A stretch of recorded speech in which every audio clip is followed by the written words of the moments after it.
Welcome back to Talkin Thru Your Kick. Neil Evans from luxbet.com and Nick Quinn from the Herald Sun joining us to talk about what happened at Melbourne on the weekend before we get to Brent Zarafa. And the 1,000 Guineas starting to take shape, gentlemen. And Lady of Harrod seems to be the horse that we all just want to tick off or cross off. She keeps bobbing up. $41, now $15. Thanks for coming. There's some horses where the more they win, the better price bookies seem to bet. And I think a lot of punters were happy to ignore her because they thought she wouldn't run the trip, and she was sort of kissed by a fairy last start where she led easily and they couldn't run her down on a track that favoured front runners. But she's come out this time and she's sat behind a very smart galloper and she's won strongly. So who's to say she can't do it again in the 1,000 Guineas? But can it be overrated? Look, she's trailing the right horse, of course.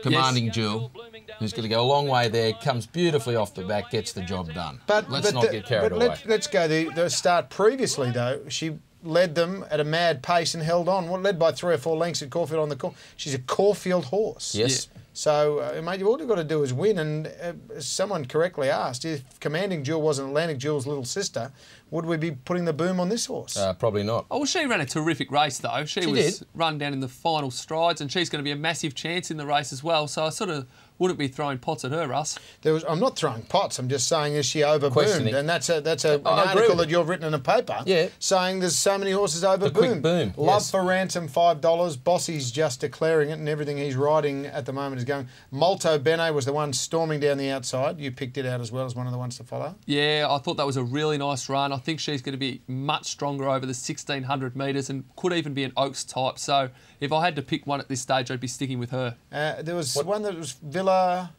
Splendida or something. It was one of the ones second in Sydney that was been spec'd as well. Yeah, that's been well backed. I think that was $51 with Luxbet after the race, and they've snapped that up the punters, so that's been a bit of a market mover. Well, the query's Dear Demi in that market. And Nachita. Well, Nachita's not going to go. I don't think Nachita will be there. But if Dear Demi can recover from what happened on the weekend... Well, she's crying out for the ground, obviously. Jade Marauder, mate, you're going to have a bit of a... You're going to sack it? No, it can't be sacked, Jade. But just wait and see what the next assignment is. OK, Mr O'Kieran, they had plenty on it. It was nominated in a couple of... accepted in a couple of races, and it decided to go very, very positive in this race. Nick, what did you think in the end? Look, it ran a brave race. Obviously, the winner of this race goes straight into the Caulfield Cup, so that's why it's so appealing to so many horses.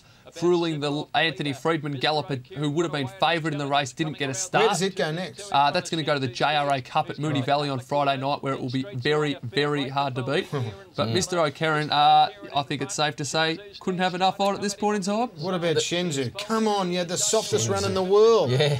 But what about the winner, Nick, Folding Gear? I think it was Slipper Day. It came down the middle at Caulfield. Loves this track. Of course it was Slipper Day. You were on it, I remember. Yeah, all right. Yeah. But anyway, Lightweight Hope in the Cup, sure. Exceptionally, ran second in a Sandown Classic behind Zipping a couple of years ago. Looks to have regained a form. Well, Neil touched on Folding Gear, straight into the Caulfield Cup now. Very juicy odds, loves Caulfield, and it's one of those horses that you're more than happy to have $5 each way on now, knowing it's going to run. We'll just leave this up for a second, because Green Moon, I think we can scratch. No. Yes. Southern Speed, the change tactic, going to go there. December Draw, well, he's definitely live. So ticking over nicely. Jacklebury.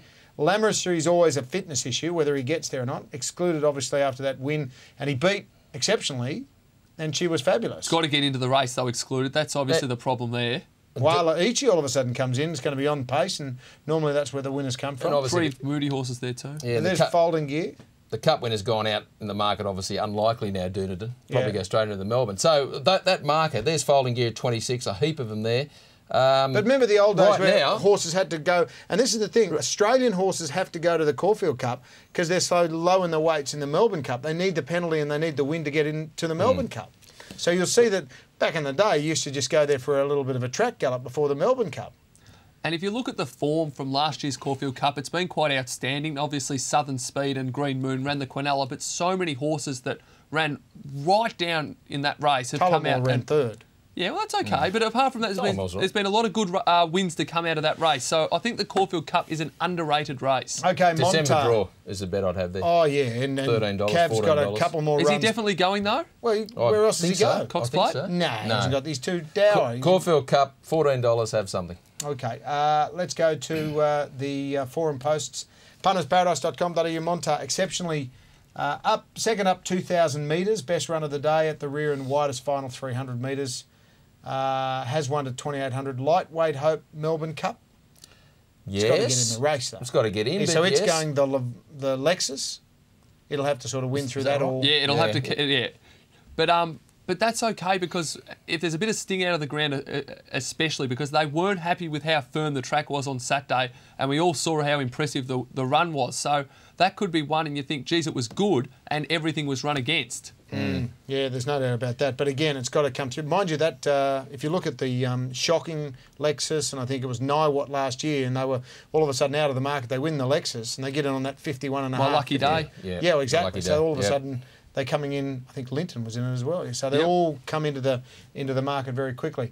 As Neil alluded to at the top of the show, Glenn Boss, another winning treble. That's 2 in successive weeks for the Boss man. And he showed them a clean pair of heels. Certainly the ride on the winner in the Group 1 was Ocean Park was fabulous. Yep. This one was down the outside. Just, I don't know whether this is a great ride or just on the best horse. Well, this is just another great. I've said it before about how well the Darley team at Snowden switched dates and placed their horses early in the prep. They've done it again with Detours. Jockey puts it in the right spot. Just got to get rolling round the turn there at Caulfield. Up it goes, Detours. Gets the cash. I know everyone's touched on Soft Sand, but what a huge run that was. It was absolutely brilliant. Look, you can go with me all your life. Soft Sand screams that every time Soft Sand she goes around. I thought the run of the race was Mrs. Onassis. No, the run of the race was Soft Sand by a country mile. Run of the race was bang, Mrs. bang, Onassis. bang. Gets. Oh no. What about Machine? Where does she? She's backing up again next week. Yeah, quick backup. Couple of question marks on her now. We all know how terrible the star 3-year-old fillies have gone when they've come back as mares. You know, every year they seem to be favourite for the Caulfield Cup, and very rarely have they won a race in the past 10 years, the VRC Oaks winners. So, look, she's got to do something. I know she'll be better over more ground, but there's a big question mark on her for mine. I think the quick backup's good. Elsewhere out of that race, anything else that you spotted? Because I think it was a quality Group mares race. It was only Group 3, but was probably good enough to be a Group 1 mares race. It was, but I think, I mean, obviously Soft Sand should have gone very close to winning, and Detours won impressively, so that's about it for me. Well, there's your mate, profits.com.au. Disappointing positioning on Soft Sand and gone at turn. Most overrated horse. Punters continue to lose dollars on it. I'm forgiving. You are a forgiving man. You've got to be forgiving. Held up, got smashed around, got out late, finished off beautifully. Doesn't help the punter on the day, but... It certainly does not. There's no doubt about that. If you want the facts. If you want the facts, you don't get paid for fourth, no matter how good a fourth was. That's for sure and certain. One thing for sure and certain is that every syndicate, every time you buy a syndicate share at Grand Syndicates, it's only going to cost you $1,000. And at the moment, with the $6 per day training bills, you can pull out whenever you want to. Your contract ends when you say it does. We've got to Keep the Faith filly in Melbourne with Luke Oliver, very popular. Couple of the Hidden Dragon filly shares that I'm involved in. She's at the Breakers, going very nice. So you can also rip into that for $1,000, perfect for Christmas. And there's one in Perth, because we're all over the place. Barely a Moment, broken in, and by the same sire as Moment of Change. So if you want to get involved, head to grandsyndicates.com.au.